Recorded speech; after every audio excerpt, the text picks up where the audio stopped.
Hello everyone, welcome back to our channel. ముందుగా అందరికీ I wish you very very very happy new year. ఈ కొత్త సంవత్సరం అందరి జీవితాల్లో కొత్త వెలుగులు నింపాలని మనస్ఫూర్తిగా అయితే కోరుకుంటున్నాను. డిసెంబర్ 31 మిడ్ నైట్ సర్వీస్ అయితే ఉంటుంది కదా, సో మా చర్చిలోని. సో అది నేను లైవ్ అయితే వింటున్నాను అనమాట. అది మన శిక్షను భరించి మన కొరకు శిలువలో మరణించి మరణాన్ని జయించి తిరిగి లేచి ఆ పరలోకపు తండ్రితో మనల్ని సమాధానపరిచి ఆ సమాధానపరచు వాక్యాన్ని మాకు అప్పగించాడు కనుక ఈ నూతన సంవత్సరములో దేవుని బిడ్డరా అటువంటి సమాధానాన్ని మన హృదయాల్లో, మన కుటుంబాల్లో, మన సంఘాల్లో కలిగి మనము జీవించవలసిన వారముగా ఉండాలి అన్న సత్యాన్ని దయచేసి మనం గమనించవలసిన. దయచేసి పాత జీవితాలతో కొత్త సంవత్సరంలో ప్రవేశించి హ్యాపీ న్యూ ఇయర్ అని చెప్పుకోవడం వ్యర్థమని దయచేసి గమనించాలి. క్యాలెండర్ మారడం కాదు, కానీ మన క్యారెక్టర్ మారాలి అన్న సత్యాన్ని దయచేసి మనం గమనించవలసిన వారముగా ఉంటున్నాం. అప్పుడే మన జీవితాలకు అర్థం, పరమార్థం ఉంటుంది.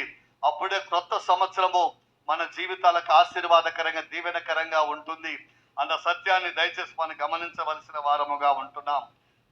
ఇక్కడ చూపిస్తున్నది అయితే కొత్తగా కట్టబోతున్న చర్చ్ అన్నమాట. ఇంత ముందుకున్న చర్చ్లో ప్రజెంట్ అయితే సర్వీస్ అయితే చూసారు కదా, సో అది సరిపోవట్లేదని చెప్పేసి కొత్తగా అయితే ఈ విధంగా అయితే చర్చ్ అయితే రెడీ చేస్తున్నారు.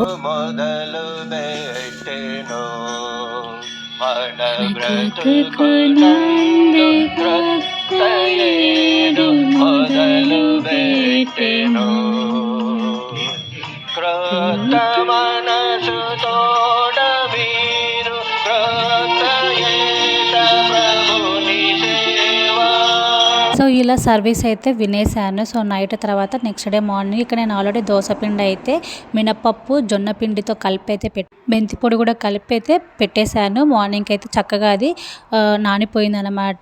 సో ఫర్మెంట్ అయ్యింది. తర్వాత టీ రెడీ చేయడానికి పాలు అయితే వేడి చేశాను, ఎగ్స్ బాయిల్ చేశాను, ఇంకా దోశ కూడా అయితే వేసేస్తున్నాను. చూడండి ఎంత చక్కగా అయితే వచ్చింది. మనం కప్పు మెజర్మెంట్స్తో చేసుకున్నామంటే ఇది కరెక్ట్గా కుదురుతుంది. 3 కప్పుల జొన్న పిండికి 1 కప్పు మినపప్పు అయితే నానబెట్టి ఈ విధంగా మనం మిక్సీ పట్టుకున్నామంటే సూపర్గా కుదురుతుంది. సో కొత్త సంవత్సరం అన్నీ కొత్తగా ఉండాలని మా హస్బెండ్ అయితే 31st రోజు నైట్ షాప్కి వెళ్ళి మరి బెడ్షీట్స్ అయితే కొత్తవి, పిల్లో కవర్స్ అవన్నీ కూడా తీసుకొచ్చారనమాట. అవన్నీ కూడా సెట్ చేసి ఇంకా నేనైతే బ్రేక్ఫాస్ట్ కూడా కంప్లీట్ చేసి తర్వాత బాత్ చేసి ప్రేయర్ అయితే చేసుకున్నాను. ఇంకా సో నేను నైటే ఇంకా దాంతో పాటే ఇది అయితే కొనుక్కున్నాను అనమాట, ఫోన్ పెట్టుకోవడానికి హోల్డరు.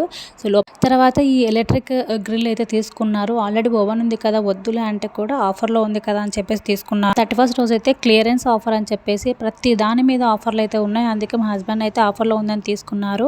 ఇంకా నేను అవన్నీ నా వర్క్స్ అన్ని కంప్లీట్ అయిన తర్వాత ఇంకా నేను వంట అయితే స్టార్ట్ చేస్తున్నాను. ముందుగా అన్ని కటింగ్ అయితే స్టార్ట్ చేస్తున్నాను అన్నమాట.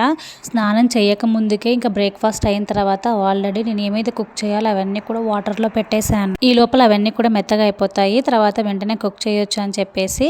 సో ఇంకా అవన్నీ కూడా సాఫ్ట్గా అయిన తర్వాత ఇంకా నేను కటింగ్ అయితే మొదలు పెట్టేశాను. ముందుగా మనం కట్ చేసుకోవాల్సినవి మెయిన్గా ఉంటాయి కదా, ఆనియన్, టొమాటో, ఇవన్నీ కూడా చిల్లీ అవన్నీ రెడీ చేసుకోవాలి కదా. అన్నీ రెడీగా ఉన్నాయంటే త్వరగా 2 పొయ్యిల మీద త్వరగా అయితే తాలింపులు అయితే వేసేయచ్చు అనమాట. ఆ విధంగా 2 పొయ్యిల మీద ఒకటైతే మటన్ కుక్ చేయడానికి అయితే కుక్కర్లో అయితే వేసేసాను, ఇంకొకటి కర్రీ కుక్ చేయడానికి ఇలాగ ఒక బౌల్లో అయితే పెట్టుకున్నాను అనమాట. ఇవాళ మా హస్బెండ్ కోసం అయితే మటన్ కర్రీ ప్రిపేర్ చేస్తున్నాను. అది కూడా ఆలుగడ్డ వేసి చేయమన్నారు. సో ఆలుగడ్డ నేను తినాను అనమాట, అందుకే నేను వెజిటేబుల్తోని ఇచ్చుకుడుగా అయితే తీసుకున్నాను. ఈ కర్రీ అయితే ప్రిపేర్ చేసుకుంటున్నాను. ఈ 2 తాలింపులు వేసేసరికి అల్లం వెల్లుల్లి పేస్ట్ అయితే అయిపోయింది అనమాట. సో మేము అల్లం కూడా ముందు రోజు నైటే తెచ్చుకున్నాము. ఇంకా అది కూడా ప్రిపేర్ చేసుకోవడానికి నేను ఒకేసారి చేసి పెట్టుకుంటాను, ఒక 1 వీక్ సరిపోయేలాగా. ఇంకా ఇక్కడ నేను గార్లిక్ అయితే చూపిస్తున్నాను, ఈ మొలకలు వచ్చాయి అని చెప్పేసి. ఈ సీజన్లో మనం ఈ టైంలో పెట్టుకున్నామంటే చక్కగా మొలుస్తాయి. ఇక్కడ నేను జొన్న రొట్టె అయితే రెడీ చేసుకుంటున్నాను. చిన్నగా చేసుకుంటాను. ఈ విధంగా చపాతీ పీట పైన ఇలా చపాతీ కర్రతో ఇలా నెమ్మదిగా ఒత్తుకుంటూ ఇలా రొట్టెలు అయితే చేసుకుంటాను అన్నమాట.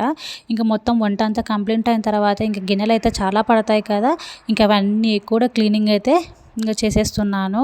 క్యాలెండర్లో సంవత్సరం మారుతుంది, డే మారుతుంది తప్ప సో మనమైతే రెగ్యులర్గా చేయాల్సిన వర్క్స్ అయితే కంపల్సరీగా ఉంటాయి. ఈ వంట పని, ఈ క్లీనింగ్ పని, వీటిలో మాత్రం ఎన్ని సంవత్సరాలు మారినా ఇందులో మాత్రం మార్పు అయితే ఏముండదు. వంట పని చేయాల్సిందే, వంట చేసిన తర్వాత ఇవన్నీ కూడా క్లీన్ చేసుకోవాల్సిందే, మళ్ళీ కిచెన్ అంతా కూడా క్లీన్ చేసుకోవాలి. నాకు కొద్దిగా నీట్గా లేకపోయినా నేను అస్సలు అయితే ఊరుకోలేను అనమాట. అది క్లీన్ చేసుకొని అయితేనే నేనైతే ప్రశాంతంగా ఉండగలుగుతాను. సో మా హస్బెండ్ అయితే నీకు ఓసిడి ఉంటుంది, ఓసిడి అనేసి పేరు పెట్టేశారన్నమాట, ఓసిడి అని చెప్పి. ఇంకా వంటలన్నీ అయిపోయాక చూపిస్తున్నాను. చిక్కుడుకాయ కర్రీ మంచి గ్రేవీగా అయితే చేసుకున్నాను. చూసారా, సింక్ కూడా మొత్తం నీట్గా పెట్టేశాను. ఇంకా మా హస్బెండ్ అడిగినట్లుగా మటన్ కర్రీలో ఆలుగడ్డ వేస్ట్ చేశాను. తనకి రైస్ అయితే కుక్ చేసుకున్నాను. అలాగే బీన్స్ కర్రీ కూడా రెడీ చేశాను అన్నమాట. ఇవన్నీ కటింగ్ చేసుకొని కుక్ చేయడానికి చాలా టైం పట్టింది. సో ఇంక ఇక్కడ నేను చికెన్ లెగ్ పీసెస్ కూడా అయితే ఫ్రై చేసి పెట్టాను అన్నమాట. సో తను చికెన్ లెగ్ పీసెస్ కూడా అడిగారు. ఇంక ఇవన్నీ వంటలన్నీ రెడీ చేసేసరికి నాకైతే ఆఫ్టర్నూన్ 2 అయిందనమాట. ఆ తర్వాత నేను చేసుకున్న రొట్టెలు కర్రీ పెట్టుకొని అప్పుడు లంచ్ అయితే చేశాను. ఇంకా ఫుల్ అలసిపోయాను. న్యూ ఇయర్ కదా అని చెప్పేసి రెడీ అవుదాం అనుకున్నాను, కానీ అసలు రెడీ కూడా కాలేకపోయాను అనమాట. సో ఇది మా new year vlog. So new year అనే కానీ రెగ్యులర్ వర్క్స్ అయితే కంపల్సరీగా ఉంటూనే ఉంటాయి. వాటి నుంచి అయితే అస్సలు తప్పించుకోలేము. సో ఇది ఈ వ్లాగ్ మీకు ఎలా అనిపించిందో కమెంట్లో తప్పకుండా షేర్ చేయండి. వీడియోగా నచ్చినట్లయితే లైక్ చేసి షేర్ చేసి ఛానల్ సబ్స్క్రైబ్ చేసి సపోర్ట్ చేయండి. మళ్ళీ నెక్స్ట్ వీక్ కలుద్దాం. Bye bye.